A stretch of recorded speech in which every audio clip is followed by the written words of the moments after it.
नमस्कार दोस्तों, stock market studies में फिर से एक बार आपको स्वागत है। तो आज मैं बात करने वाला हूँ दिग्गज एक बैंक के बारे में। ऑब्वियसली देखा जाए ये एक पीएसयू बैंक है। तो पीएसयू गवर्नमेंट बैंक है ये। तो इस कंपनी के बारे में बात करूँगा। तो कंपनी का नाम जो है एक्चुअली बैंकिंग का जो नाम है वो बैंक ऑफ इंडिया। तो बैंक ऑफ इंडिया के बारे में बात करूँगा क्योंकि बैंक ऑफ इंडिया के ऊपर बहुत सारे दोस्तों ने कमेंट किया था सर इसके ऊपर अलग से वीडियो बना दीजिए। तब मैं आपको रिप्लाई भी दिया था कि इस बैंक के ऊपर रिजल्ट आने दीजिए, क्वार्टर 3 का रिजल्ट आने दीजिए उसके बाद मैं इसके ऊपर वीडियो बना दूँगा। तो रिजल्ट आ चुके हैं और पिछले दिन में रिजल्ट आया था। तो इसी के ऊपर बात करूँगा तो वीडियो को पूरा देखिए।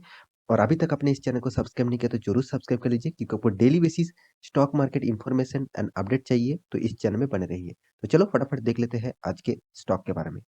सबसे पहले मैं आज के पिछले दिनों में जो मार्केट क्लोजिंग हुआ था तब इस कंपनी का जो प्राइस रेंज था वो करीबन 56.40।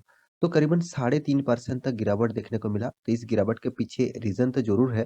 साथ ही साथ देखिए पिछले दिनों में जब मार्केट क्लोजिंग हुआ था निफ्टी और सेंसेक्स और बैंक तीनों सेक्टर ही तीनों इंडेक्स मतलब इंडेक्स जो है वो तीनों इंडेक्स ही डाउनफॉल में बंद हुआ था।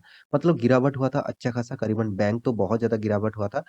और उसके बाद इस कंपनी के ऊपर भी प्रेशर पड़ा क्योंकि पीएसयू सेक्टर में जितने सारे बैंक था उसके ऊपर बहुत प्रेशर हुआ था।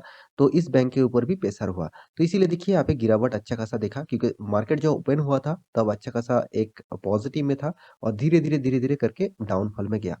तो यहाँ पे इस तरीके से बीच में यहाँ पे जो चार्ट पैटर्न बना इसका कारण क्या है? इसका कारण है Q3 का रिजल्ट। कंपनी ने Q3 का रिजल्ट पब्लिश किया था और रिजल्ट अच्छा खासा हुआ है। मगर थोड़ा-सा एस्टीमेट के हिसाब से थोड़ा-सा यहाँ पे डाउनफॉल देखने को मिला।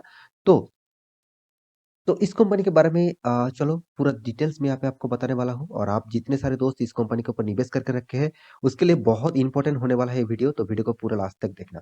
तो सबसे पहले कंपनी का मैं चार्ट पैटर्न आपको पूरा डिटेल्स में दिखा देता हूँ। 5 दिन का चार्ट पैटर्न देखेंगे तो छोटा-मोटा करेक्शन मतलब प्रॉफिट यहाँ पे देखने को मिला।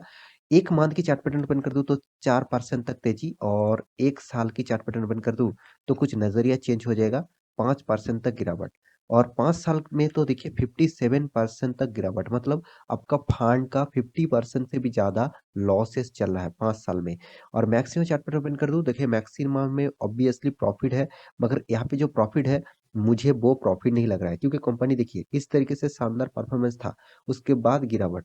तो इसके पीछे कारण बहुत सारे हैं। सबसे पहला जो कारण है कंपनी गवर्नमेंट बैंक है। तो गवर्नमेंट का ही बैंक है होगा तो उसमें परफॉर्मेंस किस तरीके से होगा, आप खुद ही देख लीजिए। इसका जो पेरेंट्स ऑर्गेनाइजेशन कौन है? Government of India, minister of finance. तो फाइनेंस डिपार्टमेंट का गवर्नमेंट का सेक्टर होगा तो उसमें ज़्यादातर क्या देखने को मिलेगा? ज़्यादातर कर्जा। मानता हूँ कंपनी में बैंकिंग सेक्टर में कर्जा लेना ही काम है, मगर इतना ज़्यादा कर्जा ले लेते हैं private bank sorry PSU bank, तो उनमें बहुत सारा प्रेशर देखने को मिलता है। तो यहाँ पे कंपनी का जो परफॉर्मेंस है उसको दिखाने से पहले मैं यही कहूँगा, पहले आप इसको जो रिजल्ट आया है उसके बारे में बात कर लेता हूँ।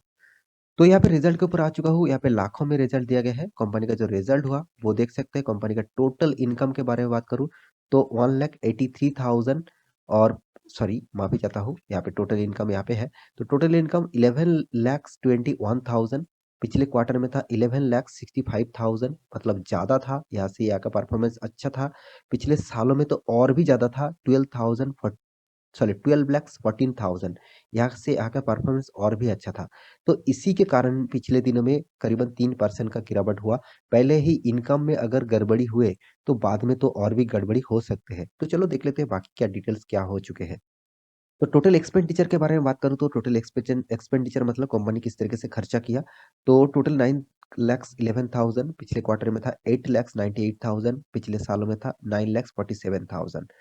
तो उसके बाद कंपनी को टैक्सेस पे करना पड़ा। तो टैक्सेस पे करने से पहले कंपनी का प्रोविजन देखना चाहिए क्योंकि बैंकिंग सेक्टर में प्रोविजन बहुत इंपॉर्टेंट होते हैं। क्योंकि प्रोविजन के बारे में मैं हर बैंकिंग सेक्टर में जितने सारे दोस्त मेरे वीडियो देखते रहते हैं उसको प्रोविजन के बारे में पता है। फिर भी मैं एक बार आपको बोल देता हूँ, प्रोविजन वो चीज होते हैं। बैंक मान के चलिए किसी को लोन दिया, उस लोन को अगर वो लोन दोबारा वापस नहीं आएगा मतलब उसको डिफॉल्ट किया गया है, वो लोन मतलब जिसको लोन दिया वो लोन नहीं चुका पाएँगे, उसका बिज़नेस बंद हो गया, तो उसको प्रोविज़निंग कहा जाता है। तो प्रोविज़निंग जितना कम होगा, क्योंकि इस यहाँ पे जितना कम मार्केट में पैसा जितना कम रहेगा, जितना कम पड़ा रहेगा, उसी का कंपनी का फ़ायदा देखने को मिलेगा। ऑब्वियसली कंपनी ने कम किया, 33,400, पिछले क्वार्टर में था 89,300, पिछले सालों में बहुत ज़्यादा था, 1,80,900 तक।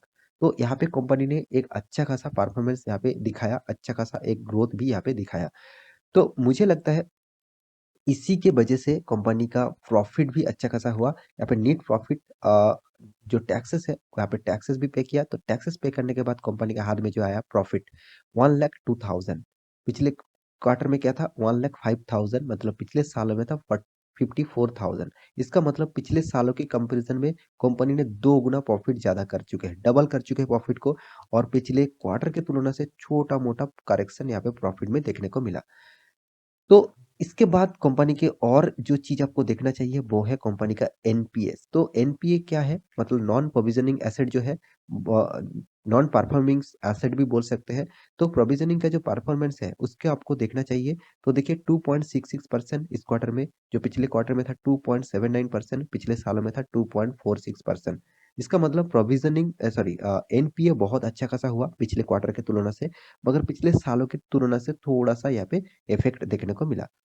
कंपनी का अर्निंग पर शेयर के बारे में बात करें तो 2.50, पिछले क्वार्टर में था 2.74, और पिछले सालों में था 1.65, मतलब अर्निंग पर शेयर भी यहाँ पे अच्छा खासा ग्रोथिंग मूड में देखने को मिला है।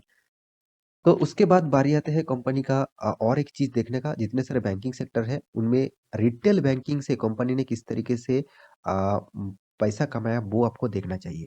देखिए रिटेल बैंकिंग में 3,93,000, पिछले क्वार्टर में था 4,07,000, पिछले साल में था 4,12,000। इसका मतलब रिटेल निवेश, मतलब रिटेल काउंटर से जो रिटेल कस्टमर से जो पैसा अर्निंग होता है बैंकिंग का, वो थोड़ा सा यहाँ पे कम देखने को मिला। तो कुछ चीज नेगेटिविटी में है, तो इसीलिए मार्केट को उस नेगेटिविटी को 3% तक गिरावट का जो कारण है, वो नेगेटिविटी को देखने को ही कारण है। तो यहाँ पे मैं कंपनी के सारे रिजल्ट के डिटेल्स आपको सामने दिखा चुका हूँ। अब कंपनी के बारे में बात करूँ तो सबसे पहले इस कंपनी के बारे में जो मार्केट कैपिटलाइजेशन है, छोटा-मोटा कंपनी आप बोल सकते हैं 23 लाख करोड़ का, सॉरी 23,000 करोड़ का मार्केट कैपिटलाइजेशन है। इसका पी रेशियो एकदम लो है, इसका इंडस्ट्रीज पी रेशियो भी सेम टू सेम है।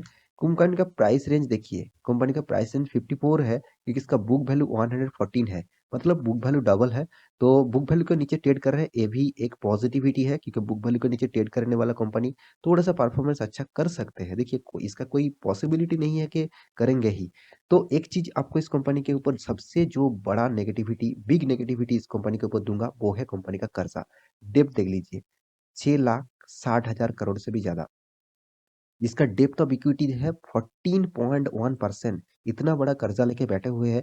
मुझे तो इस टाइप कंपनी के ऊपर कभी भी निवेश नहीं करना है, क्योंकि जो कंपनी इतना ज्यादा कर्जा लेके बैठे हुए हैं, उसका मार्केट कैपिटलाइजेशन भी इतना छोटा है। वो कब कर्जा चुकाएंगे और कब परफॉर्मेंस करेंगे? तो मेरे हिसाब से इस कंपनी के ऊपर आप भी दूरी रहे तो अच्छा है, क्योंकि कंपनी का परफॉर्मेंस अच्छा होने के बाद भी आपको इस तरीके से कंपनी से कुछ फायदा नहीं मिलेगा। मैं अभी आपको दिखा देता हूँ। तो यहाँ पे देखिए क्या मिला आपको।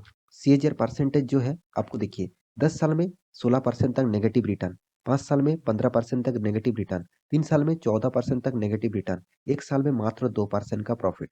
तो जो कंपनी प्रॉफिट नहीं दे रहा है, तो उस कंपनी के ऊपर बने रहने से क्या फायदा? तो मेरे हिसाब से इसको इस टाइप कंपनी से आप दूरी रहे तो अच्छा है, क्योंकि इसका सेल्स ग्रोथ उतना अच्छा नहीं है। हाँ, प्रॉफिट ग्रोथ ठीक-ठाक है, मगर सेल्स ग्रोथ उतना अच्छा नहीं है। तो कंपनी देखिए हर साल में प्रॉफिट नहीं कमा रहा है, बीच-बीच में तो कंपनी लॉस भी किया है। देखिए 4-5 बार कंपनी ने लॉस भी किया है। तो इस कंपनी के ऊपर मैं सिर्फ एक ही चीज़ कहूँगा, कंपनी के ऊपर डिविडेंड चाहिए, ज़्यादा डिविडेंड आपको चाहिए तो इस टाइप कंपनी के ऊपर बने रह सकते हैं। फिर भी देखिए कंपनी 2015 के बाद कंपनी डिविडेंड नहीं दिया। इसका मतलब क्या है? कंपनी का ग्रोथ उतना ज़्यादा नहीं हो रहा है, जो कंपनी डिविडेंड के हिसाब से आपको कुछ पैसा दे। देखिए यहाँ पे प्रोमोटर 81% होल्ड करके रखा।